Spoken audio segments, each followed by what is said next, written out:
sini saya akan menjelaskan tentang strategi evaluasi kurikulum yang dimana ada beberapa tahap, yaitu jenis evaluasi, kemudian ada metode untuk pengumpulan data, kemudian setelah melakukan metode pengumpulan data, ada pemangku kepentingan yang perlu kita tanyai atau wawancara guna mendapatkan data-data yang diperlukan.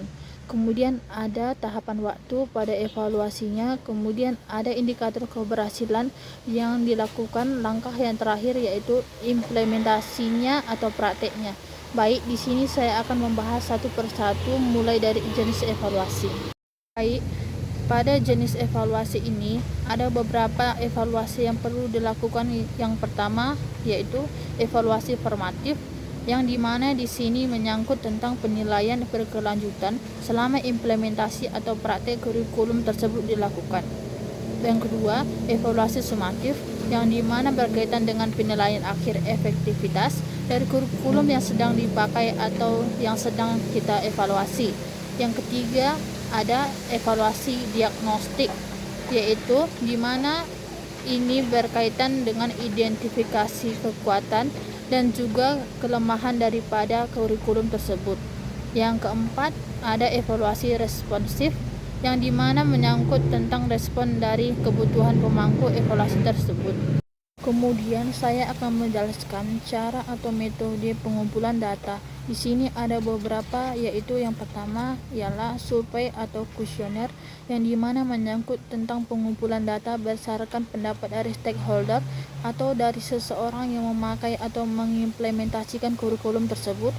Yang kedua, ada wawancara secara mendalam, di mana metode ini dipakai untuk mengeksplorasi perspektif secara detail pada sesuatu hal. Yang ketiga, ada observasi pada kelas, di mana ini menyangkut tentang pengumpulan data di mana kita mengamati secara langsung bagaimana proses pembelajaran.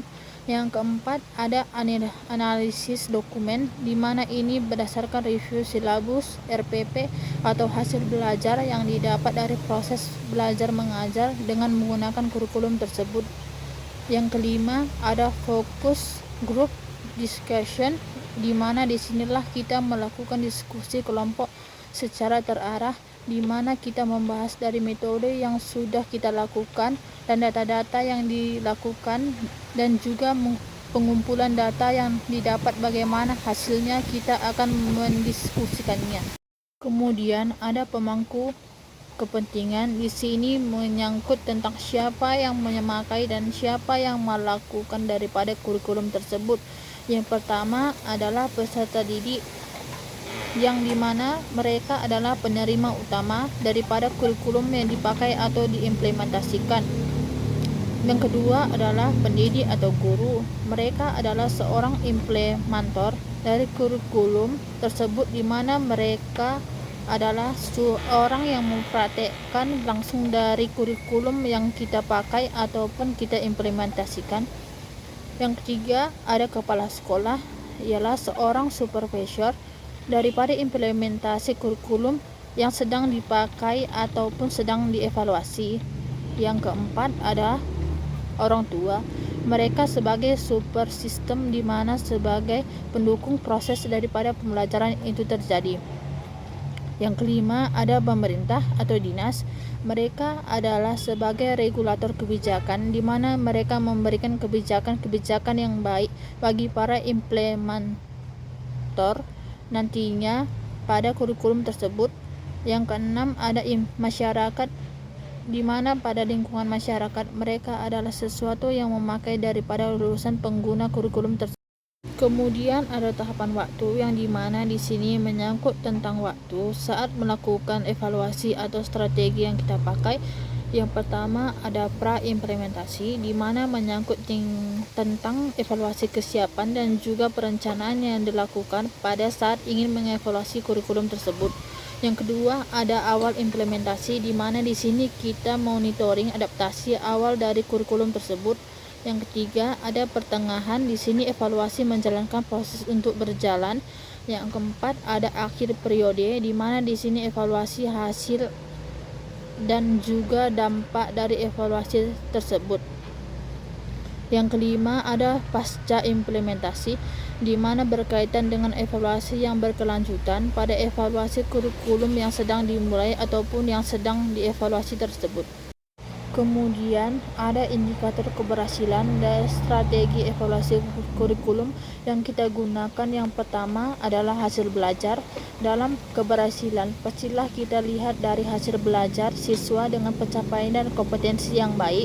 Yang kedua adalah bagaimana ketelaksanaannya, tingkat implementasinya sesuaikah dengan rencana. Yang ketiga ada kepuasan. Apakah tingkat kepuasan stakeholder itu baik atau tidak? Yang keempat ada relevansi, di mana sesuaikah dengan kebutuhan zaman ataupun kebutuhan siswa tersebut. Yang kelima ada efektivitas, apakah pencapaian tujuan tersebut tercapai, di mana pencapaian tujuan kurikulum tersebut. Yang keenam ada efisiensi, di mana berkaitan tentang optimalisasi sumber daya, di mana berkaitan dengan sarana dan prasarana yang digunakan dalam kurikulum tersebut. Kemudian ada langkah implementasi. Di sini kita melakukan strategi evaluasi daripada kurikulum tersebut. Yang pertama ada perencanaan. Di sini kita melakukan perencanaan desain, instrumen, dan juga timeline.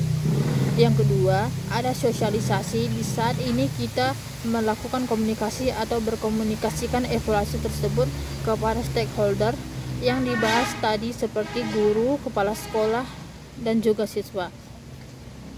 Yang ketiga ada pelaksanaan, di mana di sini kita melakukan pengumpulan data sistematis dengan metode yang kita pilih. Yang keempat ada analisis. Di sini kita mulai mengolah atau pengolahan data dan interpretasi pada data tersebut. Yang kelima ada pelaporan, di mana ini menyangkut tentang penyusunan laporan evaluasi yang telah kita lakukan. Yang keenam ada tindak lanjut, di mana di sini kita sebagai yang mengevaluasi kurikulum tersebut, kita melakukan rekomendasi perbaikan dari hasil dari pengumpulan data tersebut.